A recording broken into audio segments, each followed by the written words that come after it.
Um, India is at an extraordinary moment. We all know this. We proved to the world what we can do with digital public infrastructure, DPI, which has become a way of life for all of us, be it Aadhaar or UPI. But now India stands at the beginning of something even bigger with AI, India's leap into an AI-led future. And this is what this week is all about. How does India emerge as a frontier AI nation? India is getting ready for its AI century, and we at CI are so proud to play a small role in that. I'll just take 10 minutes to kind of tee this up, and then we'll get the panel going. Before we talk about the Impact Summit and what's going on, I thought we'll take a step back and talk about what's going on in AI. And this is my favorite way to describe it. We live in a remarkable time, folks. We've all seen many technology waves, internet and mobile and cloud, but AI is unlike anything I've seen before, at least in my lifetime.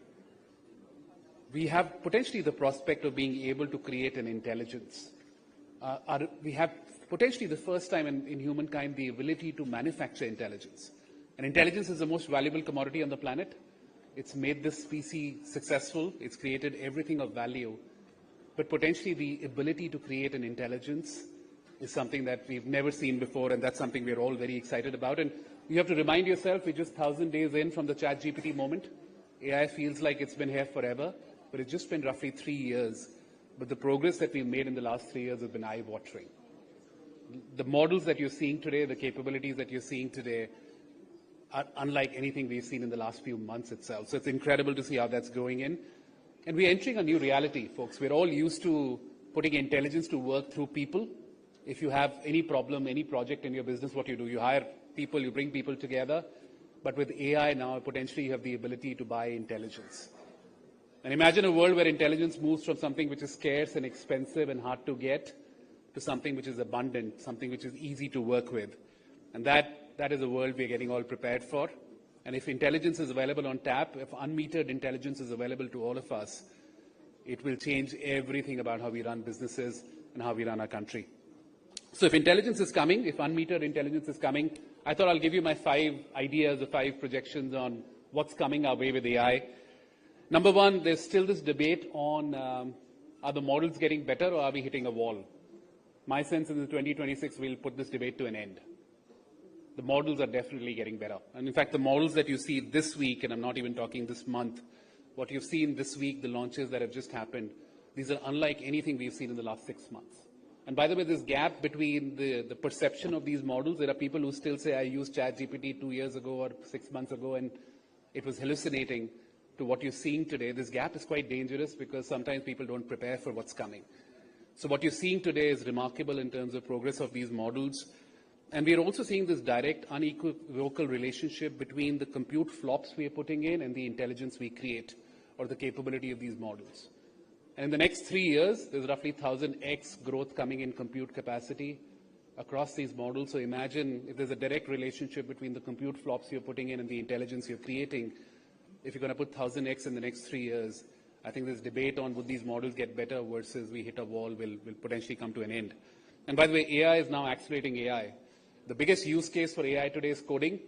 Every developer in India knows to use GitHub Copilot or Cursor or any other tool. It's not a coincidence that the first use case for AI is coding, because your ability to now create the next generation of AI with AI is becoming very interesting. The second thing is, folks, digital colleagues are coming in. We're all used to physical colleagues working with us. We're not used to digital colleagues. And I think the real unlock for us will happen when AI moves from a tool on your phone or your laptop to a true teammate. And I spoke about the model capabilities, but agents are the way we're making these models useful for all of you and for businesses. These agents have perception. They see everything you see. They have cognition. They have intelligence. And they have agency. So they act with your permission, but not your involvement. So digital colleagues are coming, and we'll work with AI not just as a tool, but as a teammate. The inefficiency economy, and folks, trillion-dollar economies today in the world are built on what I call the inefficiency economy. Think about it. Your lawyer makes more money when the case goes on for longer. Your doctor makes more money when you're sick for longer. Your IT services partner makes more money if the project runs longer. It's an inefficiency economy, folks. The longer it takes, the more you make. That charade will end with AI, because AI doesn't bill hours, it gives you outputs. If AI can draft a legal document in 30 seconds, your lawyer will not be able to charge you by the hour. So I think this whole inefficiency economy will actually shift towards real outcomes, and all your providers bringing outcomes to you, not ours, which will be interesting for India to see.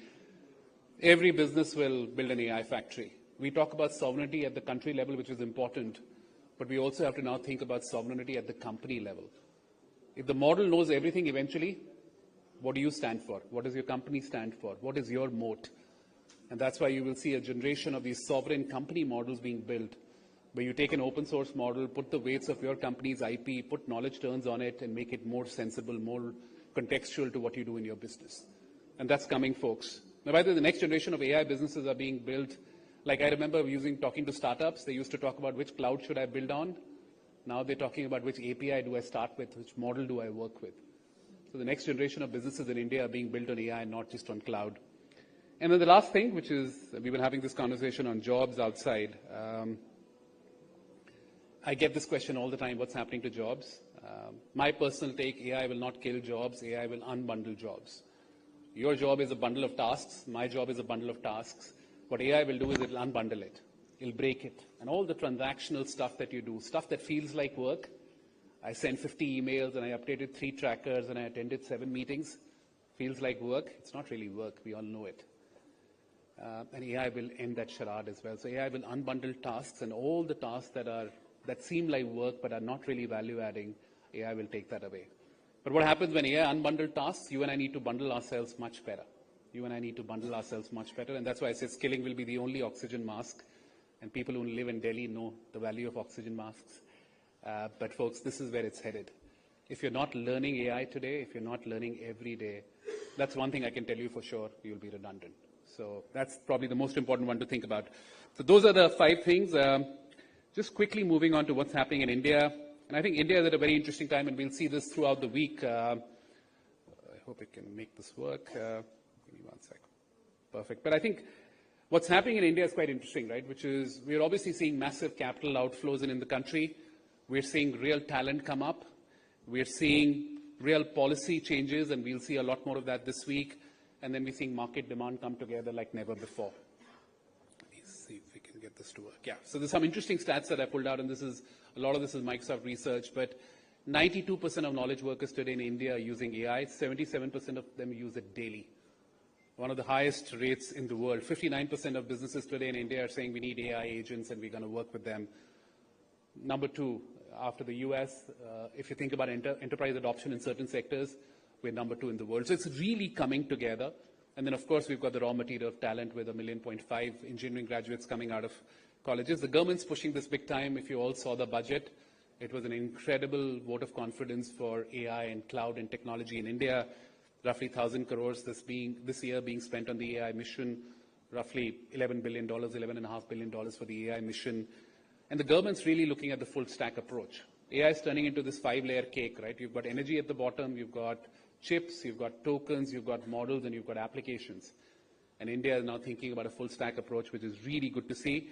India is also seeing the largest infra build out in the world on AI. We're roughly at a gigawatt of capacity in the country. We'll be roughly 10 gigawatts in the next few years. Just Microsoft, we're putting in $17.5 billion over the next few years to build the largest data center capacity in India. But this data center AI boom in India is coming. And then we've got 22 million developers. We're the developer capital of the world. So you're building the rail tracks, you've got the developers to build on it. And I think just this combination of infrastructure, capital, talent, policy coming together along with the market is unlike anywhere else in the world. And that's what makes India the most exciting market today in the world for AI. Let's see if we can move this. The Impact Summit, which we are all thrilled about this week, folks. We're all so excited. We're close to 700 events happening this week. But I think what matters to me is the 3 themes that the summit is pushing this week: people, planet, and progress. And every technology wave asks the same question. Who does the technology work for? Who does it benefit? With AI, India has the opportunity to lead this as Global South. And this week will be incredible to see this. And it's amazing to see policymakers, business leaders, CEOs, researchers come together this week to really come together and learn and put a point of view on AI. This is truly national transformation strategy in action in India this week, and I hope all of you make the most of it. Quickly on CII, our mission as the AI Council is AI for everyone. How do we make it a reality? How do we really shape AI transformation, truly become co-pilots to AI's transformation, India's AI transformation for a Viksit Bharat? And we have 3 goals. that we work on very deeply, and Kavita kind of keeps us honest on this, but AI adoption in the country, really thinking about a lot of AI development is celebrated, this model, that model. What should be celebrated is adoption and skilling, so we're working deeply on that. AI innovation, we're doing a lot of work, focused knowledge sharing sessions, including this one, really thinking about AI Innovation Awards, but really thinking about how we're building the next generation of AI out of India. And then finally, sensible regulation. Lots of conversations with policymakers, bringing everybody together to have a point of view on this. And this is just one example of what we're doing with educators. Educators in India are a force multiplier. 6,000 master trainers on AI, and CI is driving this. In FY26, overall 8,000 educators or teachers will be trained. Workforce, we're doing this at a scale and speed that we've not done before. Massive training programs being built, 10,000 workers to be trained. Again, lots of work going on, and then of course focusing on the entire ecosystem. So a lot being done by CII. And again, I think the shift that we're making is rather than just individual skilling, you and I being skilled, to building a national AI workforce in India. And that's what we're really excited about. And this is something that Kavita told me this morning, and I'm so excited about it.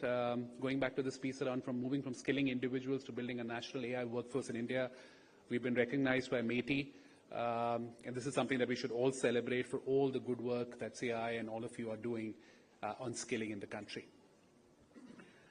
Finally, I just leave you with 3 messages, and then I'll bring my friend TP in. Folks, we're living in a remarkable time.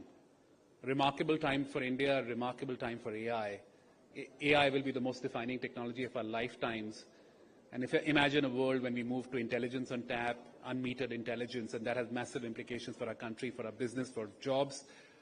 Second, India is way on its way to becoming an AI-first nation. This combination of capital, talent, policy, infra, market demand coming together, nowhere else in the world you can see all of these come together, and that's something we should all feel proud of and build on. And then finally, as CII folks, we are committed. This is why we get up in the morning, and this is why we show up. We're committed to making AI for everyone in India a reality, and we're doing this through 3 ways: adoption, innovation, and regulation. Those are the 3 areas that we're really focusing on. And again, just to end this, folks, when 1 billion people in India rise with AI, that's when this nation will transform, and that's something we're all very excited about. India matters to all of us as Indians, but I think now India is asking each one of us to matter for India, and that's why we need to show up as Team India and make this happen. With that, a big thank you for being here. I'll bring in TP Chopra to talk more about how the committee is making efforts to bring everything that I've spoken about to life and make AI for everyone a reality in India. Thank you.